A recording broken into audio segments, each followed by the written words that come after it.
فروش ویژه محصولات آذرقهویه در فروشگاه ناظریه. مینی هیتر گازی مدل A614 مناسب برای 80 متر محیط.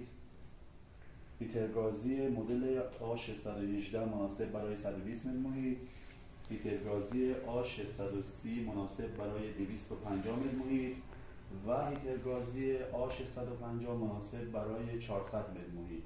در خدمت شما هستیم در فروشگاه ناظریه سمنان.